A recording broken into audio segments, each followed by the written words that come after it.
App के इस दूसरे वीडियो में हम देखेंगे कि हम किस तरीके से हमारे फॉर्म का डेटा फिलअप करेंगे। तो जैसे हमने पिछले वीडियो में समझा था कि किस तरीके से हम हमारे यूनिट ऐड करेंगे, तो वो प्रोसेस हमारा हो चुका है। अब हमें ये करना है कि ऐप हमने ओपन करा और उसके अंदर जब मैंने मेरा प्रोग्राम सिलेक्ट करा स्टेइंग इन टच, यहाँ पे मेरे ऐड किए गए यूनिट्स यहाँ पे दिख रहे हैं, जैसे गाँव। तो अभी यहाँ पे हम देखते हैं कि कौन कौन से डेटा भरने की सुविधा यहाँ पे अवेलेबल है। अभी यहाँ पे जैसे अगर हम देखें तो ऊपर की ओर ये सारे हेडिंग लिखे हुए हैं।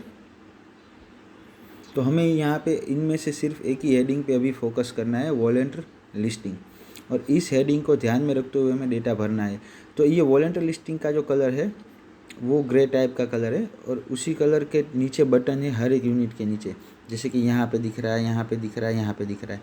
तो हमें ये देखना है कि अभी ये वॉलंटियर लिस्टिंग का डेटा भरने के लिए हमें यहाँ पर क्लिक करना पड़ेगा रामपुरा गांव के अंदर। तो जैसे मैं यहाँ पे अंदर जा रहा हूँ और मैं भी क्लिक करूँगा वहाँ पे, तो यहाँ पे एक अंदर का एक पेज ओपन हो गया जो हमने जूम कॉल के दौरान भी ये देखा था। अभी यहाँ पे हम प्लस के साइन पे क्लिक करेंगे तो हमारे पास एक ये क्वेश्चन ओपन होगा कि क्या हमारे गांव के सरपंच या जो भी विलेज प्रधान है उनको ये हमारी एक्टिविटी के बारे में पता है या नहीं। अगर पता है तो हम यस करेंगे और नहीं पता है तो हम नो करेंगे। और यहाँ पे नंबर ऑफ़ हेमलेट्स, तो यहाँ पे आपके विलेज में कितने मोहल्ले हैं, कितने टोले हैं और कितने हेमलेट है, ये हमने डेटा भरने के टाइम पे हम समझा था। तो अभी आपने वो नंबर्स ले लिया होगा। तो यहाँ पे आपको महत्तम नंबर डालना है जितने टोले या हेमलेट्स आपके विलेज में अवेलेबल है। तो एग्जांपल फॉर 10 हेमलेट्स यहाँ पे थे, तो ये हमने सेव कर लिया। यहाँ पे आप जितने भी हेमलेट्स का नंबर डालेंगे उसके आगे के हेमलेट्स की एंट्री आप नहीं कर पाएंगे। एग्जांपल ये है कि अगर आपने यहाँ पे हेमलेट नंबर 10 लिखा है और जब आप डेटा डाल रहे हो तब आपने लिखा कि मेरा एक वॉलंटियर है वो 11th हेमलेट के अंदर है, तो आप ये 11 में हेमलेट में एंट्री नहीं कर पाएंगे क्योंकि यहाँ पे आपने 10 हेमलेट तक की सीमा रेखा निश्चित की है। तो जब आप शुरुआत में ये नंबर डाल रहे हो तो आप पहले से ही सुनिश्चित कर ले कि यहाँ पे आप प्रॉपर नंबर डालें, जिससे आपको डेटा डिलीट करके वापस भरना ना पड़े। अभी यहाँ पे ये नंबर डालने के बाद वापस जब हम प्लस के साइन पे क्लिक करेंगे तो हमें हमारा फॉर्म दिख जाएगा। तो ये फॉर्म वही है जो हमने डिस्कस करा था। तो ये डेटा आपने कलेक्ट कर लिया है। अभी यहाँ पे आपको आपकी कॉपी में से देखकर यहाँ पे डेटा सारा ऐड करना है। तो आप जिस दिन एंट्री कर रहे हो उसी दिन की तारीख सिलेक्ट करनी है, कौन से हेमलेट का ये स्वयं सेवक है। जैसे कि मैं एक स्वयं सेवक हूँ आपका, और मैं 2 नंबर के टोले में रहता हूँ या हेमलेट में रहता हूँ, मोहल्ले में रहता हूँ। तो मैंने 2 लिखा, मेरा नाम, और यहाँ पे पूरा नाम लिखने का प्रयास करें वॉलंटियर का, जिससे हमें आसानी हो आगे जाके। मैं इनमें से कौन हूँ, ये भी आपने सिलेक्ट कर लिया होगा। तो ये सिलेक्ट कर लिया। यहाँ पे नंबर डालना है।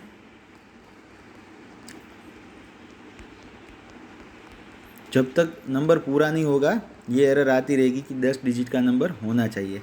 ये हो गया 10 डिजिट। मेरे पास कौन सा फ़ोन है, स्मार्टफोन। उसके बाद कौन सा मतलब मैं कौन हूँ, एंकर हूँ या नहीं।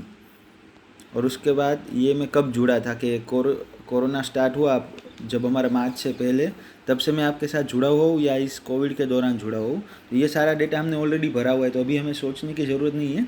सिर्फ कॉपी में जो लिखा है वो देखकर यहाँ पे सेव करना है। ये मेरा एक फॉर्म सेव हो गया।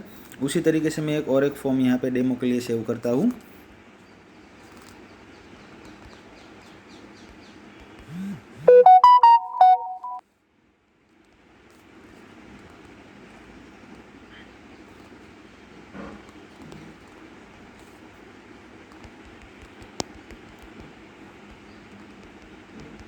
यहाँ पे देखो 10 नंबर से ज़्यादा चले गए तो भी आपको एरर दिखेगा। पास रेगुलर फ़ोन है, एंकर नहीं है और कोविड के बाद जुड़े थे। अभी ये मैंने फॉर्म सेव करा। अभी ये फॉर्म सेव हो गया। तो यहाँ पे आप देख सकते हैं कि जैसे भावेश है वो हमारा एंकर वॉलंटियर है, तो उसके लिए ग्रीन टिक मार्क यहाँ पे दिख रहा है जो आप देख पाएंगे इधर। तो जब कोई भी पर्सन आपने जितने भी एंटर किए इसमें से जो लोग एंकर है उसके लिए ग्रीन टिक मार्क आएगा। जिसके पास स्मार्टफोन है उसके लिए ये मोबाइल का चिन्ह आएगा। और ये कौन है, फादर है या विलेज यूथ है, जो भी है वो यहाँ पे दिखेगा। और जब आप देखेंगे कि सेकंड वॉलंटियर के पास रेगुलर फ़ोन था तो यहाँ पे स्मार्टफोन का चिन्ह नहीं है। वो हमारा एंकर भी नहीं था, इसीलिए यहाँ पे अगर हम देखें तो एंकर का भी चिन्ह नहीं आया है। तो इस तरीके से आप डेटा भरने के बाद बाहर से भी वो डेटा को आप थोड़ा सा देख सकते हो।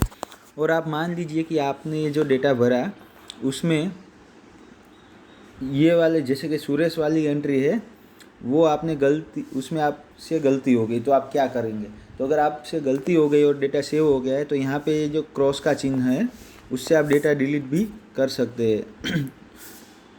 तो ध्यान रखिए कि ये सुविधा है हमारे लिए डिलीट करने के लिए, लेकिन आपको यहाँ पे गलती से क्लिक होने के बाद आपने यस कर दिया तो भी आपका डेटा चला जाएगा। तो ये भी हमें ध्यान रखना है। तो अभी यहाँ पे मैंने डेटा यस करके वो डिलीट करा तो वो एंट्री डिलीट हो गई और वो एंट्री में अभी वापस दोबारा भर सकता हूँ। तो इस तरीके से मुझे फॉर्म अपने सारे लोगों के लिए भरना है। जितने भी लोगों की मैंने लिस्ट बनाई है उन सब के लिए मुझे ये फॉर्म भरना है। और फॉर्म भरने के बाद यहाँ पे आप जैसे देख सकते हो सिंक वाला ऑप्शन वापस ऑन हो गया है। और यहाँ पे आप देखेंगे तो दिखेगा कि रामपुरा के अंदर मैंने अभी एक वॉलंटियर की एंट्री की हुई है। तो यहाँ पे आप जितने भी वॉलंटियर्स की एंट्री करेंगे इसका नंबर यहाँ पे दिखेगा और फिर आपको सिंक बटन पे क्लिक करना है। अभी ये सिंक बटन पे क्लिक करते ही ये डेटा सिंक हो जाएगा। कभी कभी ये होता है जैसे यहाँ पे लिखा हुआ है समथिंग वेंट टू रॉन्ग, आपका डेटा अभी सिंक नहीं हुआ, देखो यहाँ पे ये। तो उसके लिए आपको कोई दिक्कत लेने की आवश्यकता नहीं है। अभी ये देखो डेटा सिंक हो गया, क्योंकि कभी कभार ये होता है कि इंटरनेट स्लो या कुछ होने की वजह से डेटा सिंक नहीं होता है, लेकिन उसे आप थोड़े टाइम बाद प्रयास करेंगे तो आपका डेटा सिंक हो जाएगा। और फिर भी आपका डेटा सिंक नहीं होता है तो फिर आप MME एसोसिएट की सहायता ले सकते हैं। थैंक यू, धन्यवाद।